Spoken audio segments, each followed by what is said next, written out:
वहीं डीएसपी के मर्डर पर सत्ता पक्ष और विपक्ष में ठन गई है, क्योंकि विपक्ष ने कानून व्यवस्था को लेकर मनोहर लाल की सरकार पर गंभीर सवाल उठाए हैं।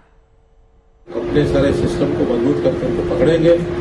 जहां जहां खान का एरिया है, माइंस के एरिया का, हम उसके पास माइंस डिपार्टमेंट की चौकी बनाएंगे। उनके परिवार के प्रति हमारी सहानुभूति है, उनको श्रद्धांजलि भी अपने ओर से हमने दी है और घोषणा की है कि उनके परिवार को एक किसी भी नौकरी करने लायक जो भी कोई सदस्य होगा उसको नौकरी दी जाएगी और 1 करोड़ रुपए की राशि सरकार की ओर से अथवा एचडीएफसी बैंक की ओर से अथवा पुलिस की सहायता की ओर से सबकी ओर से मिला करके 1 करोड़ रुपए की राशि का उनको सहायता करने का निर्णय हमने लिया। हरियाणा में माइनिंग माफिया का गठजोड़ सीधे सीधे भाजपा जजपा सरकार से है। यमुनानगर में यमुना पर अवैध पुल बार बार बनाकर यमुना के सैंड का, खनिजों की माइनिंग का मामला हो, जिस पर पिछले 8 साल से सरकार ने आंख मूंद रखी है, भिवानी में, डाडम में इल्लीगल माइंस का मामला हो और अब नूह में एक डीएसपी की दर्दनाक हत्या माइनिंग माफिया के बदमाशों, गुंडों और कातिलों द्वारा की गई हो। खट्टर सरकार को चुल्लू भर पानी में डूबकर मर जाना चाहिए। सीधे सीधे सरकार में बैठे सफेद पोशों अधिकारियों का गठजोड़ हरियाणा के माइनिंग माफिया से है।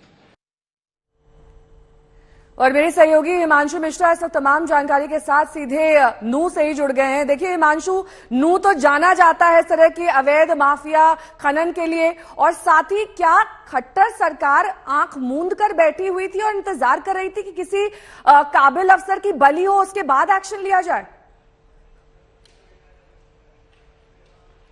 देखिए, जिस तरीके से ये पूरा हादसा हुआ तो सवाल तो कई खड़े होंगे ही। सबसे पहले ये मैं आपको डंपर यहाँ पर दिखा रहा हूँ जो यहाँ के सिटी थाने में खड़ा है। आप देखिए, ये डंपर जब भी चलता होगा तो रोड पे ही चलता होगा, लेकिन आगे का आप ये नंबर प्लेट देखिए। यही जो पर्सनल स्टाफ था डिप्टी एसपी का जो मौके पे साथ, उसने इतना ही नंबर वो लिखवा पाया था, वो भी कंप्लीट नहीं है। मैं पीछे की तरफ लेके चलता हूँ नेहा और आपको दिखाता हूँ कि क्या कंडीशन है इस डंपर की पीछे की तरफ, जो दोनों जहां पर नंबर प्लेट लगे होने चाहिए। तो आप ये देखिए वहां पर किस तरीके की सफेद सिर्फ तख्तियां सी टंगी हुई हैं जिन पे कोई नंबर नहीं लिखा हुआ है।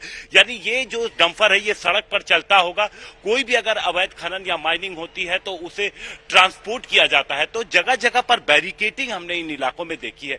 तो क्या कभी पुलिस ने ऐसे ट्रैक करने की कोशिश नहीं की? आखिर किस तरीके से उस इलाके में ये पूरे अवैध कारोबार को अंजाम दिया जा रहा था? क्या पुलिस ने उस पर कोई पहले रिपोर्ट नहीं तैयार की? हालांकि कई मामले ऐसे दर्ज हुए हैं पिछले कुछ समय में, जब से पूरी तरीके से बैन किया गया है इस इलाके में खनन को, उसके बाद से बहुत सारे मामले दर्ज हुए हैं, लेकिन कोई इस तरीके की कभी ये नहीं कहा गया कि पूरी तरीके से इस पे बैन लगा हो या रोक लगी हो। छिटपुट घटनाएं लगातार होती रही हैं जिसमें आसपास के जो लोग हैं जो वो लगातार वहां से खनन का काम करते रहे और छिप छिपाकर वो अपना रोजगार, अपना धंधा चलाते रहे। पुलिस के साथ उनकी इस तरीके से जब डिप्टी एसपी को जो जानकारी मिली है, जब डिप्टी एसपी को जानकारी मिली तो वो तुरंत अपने पर्सनल स्टाफ के साथ ही अपनी सरकारी गाड़ी से जब वो मौके पे पहुंचते हैं तो इस बात का भी अंदेशा है, क्योंकि जब भी इस तरीके की किसी खनन को अंजाम देते हैं ये, तो पहाड़ी जो उस इलाके की सबसे ऊंची पहाड़ी होती है वहां पर उनका कोई शख्स बैठा होता है जो पहले ही इन्फॉर्म कर देता है उस इलाके में अगर कोई गाड़ी एंटर करती है दूर से ही कि कोई ऐसी गाड़ी आ रही है, पुलिस की गाड़ी आ रही है, अनजान गाड़ी आ रही है। बहुत बहुत शुक्रिया इस तमाम जानकारी के लिए आपका।